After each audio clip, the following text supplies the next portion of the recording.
Hello everyone, I care with Uma में आप सबका स्वागत है।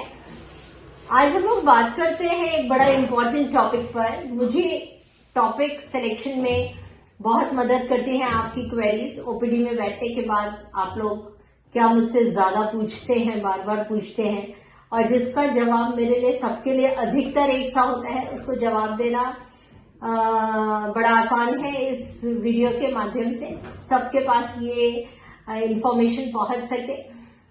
एक आजकल बड़ा इंपॉर्टेंट टॉपिक है और बड़ा इंपॉर्टेंट प्रॉब्लम है कि आंख में ड्राइनेस, जिसका कारण ज्यादातर केसेस में मोबाइल कंप्यूटर है, जो बच्चों से लेकर बड़ों तक सबको अफेक्ट कर रहा है।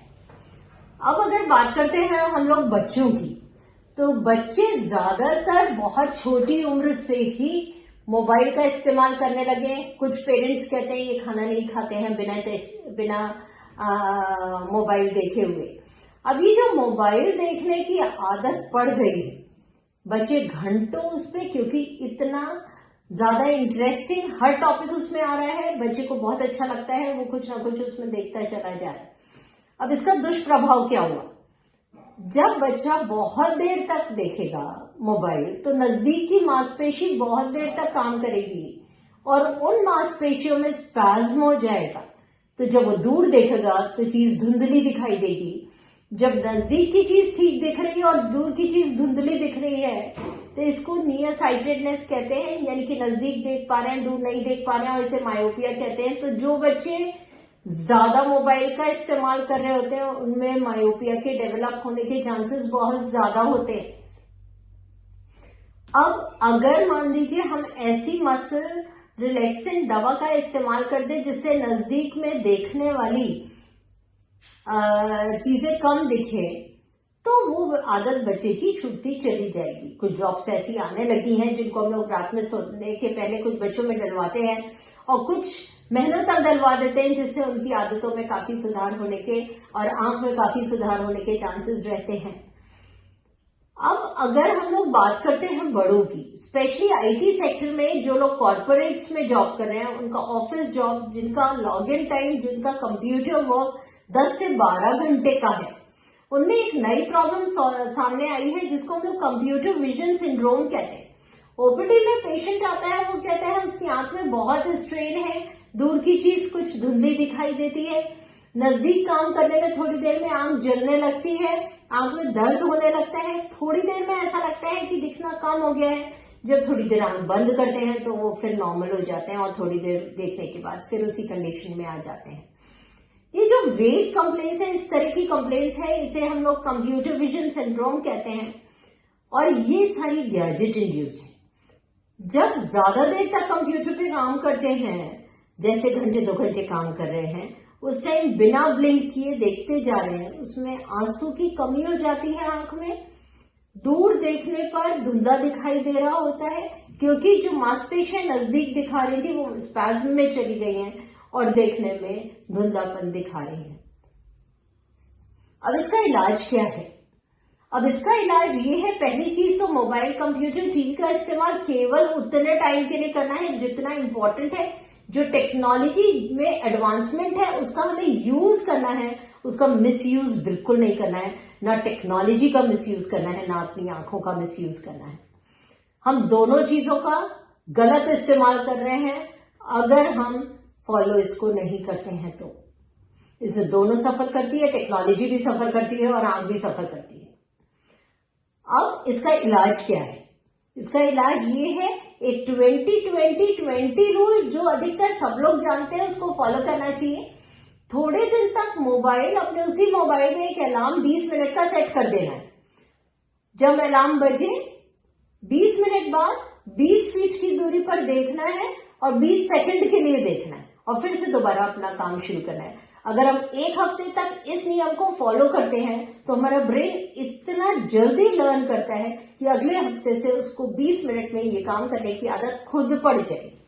तो ये 20-20-20 रूल अगर फॉलो किया जा रहा है, तो ये मरीज को बहुत हेल्प करता है कंप्यूटर विजन सिंड्रोम की तकलीफ से बचने के लिए। और क्या कर सकते हैं इसमें हम लोग? वर्क प्लेस पर प्रॉपर लाइटिंग होनी चाहिए, फ्रीक्वेंटली आंख को झपकाने की आदत पड़नी चाहिए, अपनी आंख के हाइजीन का ध्यान रखना चाहिए। जब आंख में तकलीफ हो रही है, गड़न चुभन हो रही है, जलन हो रही है, तो जो कंप्यूटर या मोबाइल पे ज्यादा काम करने वाले लोग हैं वो बार बार आंख को छुएंगे।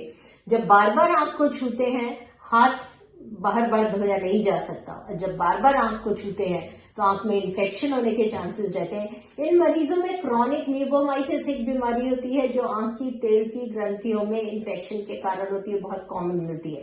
तो ऑकुलर हाइजीन का बहुत ध्यान रखना चाहिए, आंख को बहुत ज्यादा नहीं छूना चाहिए। कोशिश करनी चाहिए जो ये आंसू वाली कुछ ड्रॉप्स जिन्हें टीयर ड्रॉप्स कहते हैं, इनका इस्तेमाल जरूर करना चाहिए। इससे कुछ हद तक हम आंख की ड्राइनेस से बच सकते हैं और इस तरह की तकलीफों से बच सकते हैं। एक बैलेंस डाइट जिसमें सारे विटामिन्स मिनरल्स हैं, उसको भी बैलेंस डाइट को भी फॉलो करना चाहिए। जब हमारा इम्यून स्टेटस स्ट्रांग होता है तो कोई भी बीमारी से हम बहुत आराम से बच सकते हैं। अब अगर यही बात हाउसवाइफ्स में करते हैं या फीमेल्स में करते हैं, अब अगर फीमेल्स में जिनके पास या जो ऑफिस जॉब में भी फीमेल्स हैं, फीमेल्स जो 40 के ऊपर की हैं, उनमें हार्मोनल चेंजेस, वर्क प्लेस पर over use of AC, then hair colours या cosmetic agents, and next is gadget, ये सब मिला के आंख में ड्राइनेस कर देते हैं जो बाद में बहुत तंग करती है। तो कोशिश करना चाहिए, हार्मोनल चेंजेस से बचा नहीं जा सकता। हेयर कलर ये समय की डिमांड है, इसको यूज करना ही है। कोशिश करना है इसको बेस्ट क्वालिटी का यूज करना है, जुडिशियसली यूज करना है और केयरफुली यूज करना है, तो प्रॉब्लम्स नहीं आएंगी इसमें। और जो अवॉइडेबल चीजें हैं उनको अवॉइड करना चाहिए। जैसे बाहर निकल रहे हैं तो प्रोटेक्टिव ग्लासेस जरूर लगाना चाहिए जिससे पॉल्यूशन से बचा जा सके। तो एक चीज को समझना बहुत जरूरी है, जो हमें तकनीक में एडवांसमेंट मिला है उसका यूज किया जाना चाहिए, मिसयूज नहीं किया जाना चाहिए। बच्चों को भी ये सलाह देनी चाहिए कि जो वो काम कर रहे हैं, जो पढ़ रहे हैं, कभी हमें उन्हें प्रमोट नहीं करना चाहिए कि तुम मोबाइल से पढ़ लो, तुम कंप्यूटर से पढ़ लो। सब कुछ किताबों में भी लिखा है, केवल रेफरेंस के लिए कुछ इस्तेमाल किया जा सकता है मोबाइल कंप्यूटर। कोशिश करना है कि मोबाइल कंप्यूटर गैजेट का इस्तेमाल मिनिमम किया जाए जितना जरूरी है, और इस्तेमाल किया जाए, उसका मिसयूज ना किया जाए। अगर इन चीजों का हम ध्यान रखते हैं तो हम कंप्यूटर विजन सिंड्रोम और बढ़ती हुई मायोपिया की प्रॉब्लम जो बच्चों में हो रही है उससे बहुत हद तक बच सकते हैं।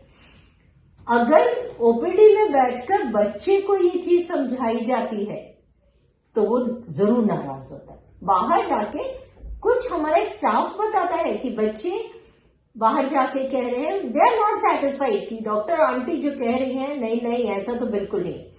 आधे तो एक्सेप्ट करने के लिए तैयार नहीं है कि वो मोबाइल का गलत इस्तेमाल कर रहे हैं। उनके हिसाब से वो केवल पढ़ाई कर रहे हैं मोबाइल पे, पर जब हम मोबाइल पे पढ़ाई करते हैं तो ऐसा नहीं है एक साथ 6 घंटे पढ़ाई करते हैं। बीच में जब हम उसमें तकनीक को इस्तेमाल न करके उसका मिसयूज कर रहे हैं तो छोटे बच्चे केवल पढ़ने के अलावा जब उसे बाकी सब चीजें इस्तेमाल करते हैं तो वो सब भी वो देख रहे हैं जो उनके दिमाग के लिए ठीक नहीं है। तो ब्रेन का डेवलपमेंट जो उनकी एज पे जितना होना चाहिए उससे ज्यादा हो रहा है, हार्मोनल चेंजेस जितने होने चाहिए उससे ज्यादा हो रहे हैं जो उनकी उम्र के हिसाब से उनके लिए ठीक नहीं है। तो कोशिश करें अपने डॉक्टर की सलाह माने। जो लोग कंप्यूटर मोबाइल का ज्यादा इस्तेमाल करते हैं वो साल में एक बार अपने आई चेकअप के लिए जरूर जाए, जिससे कि उस मोबाइल कंप्यूटर के दुष्प्रभावों से बच सके। अगर इन सब चीजों को आप फॉलो करते हैं तो आप काफी हद तक इनके दुष्प्रभावों से बच सकेंगे। मुझे लगता है कि अगर आप जो मैंने बताया है इसको 20, 25, 30% भी फॉलो करेंगे तो हमारा वीडियो बनाने का मकसद सफल हो जाए। Thank you.